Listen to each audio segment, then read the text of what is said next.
हा गाड्यांचा ताफा जात आहे कालहस्ती मंदिराकडे तिरुपतीच्या एअरपोर्टवरनं. कालहस्तीचं दर्शन घेतलं, फ्रेश होऊन परत तिरुपतीच्या मंदिराच्या परिसरात गेली.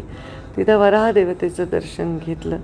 वराहदेवतेचं दर्शन घेतल्यानंतर बघा माझ्या मागे हत्ती चालत होते, इतकं क्यूट तिथे फिरत होते. खूप छान मनोभावे देवाचे प्रार्थना केली. देवाचे तिथे नामस्मरण चाललं होतं, ते ऐकत होते.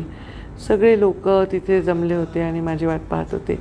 मला ओळखू येत नव्हतं, कारण केस काढलेली, लुंगी घातलेली, आपले आहेत का साऊथचे आहेत का आणखी कुठल्या राज्यातले कळत नव्हतं.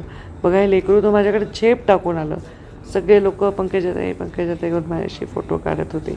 मी दरवर्षी वाढदिवसाला कुठल्या तरी दर्शनाला जाते. मागच्या वर्षी पण गेले होते, यावर्षी पण मी तिरुपतीला गेले.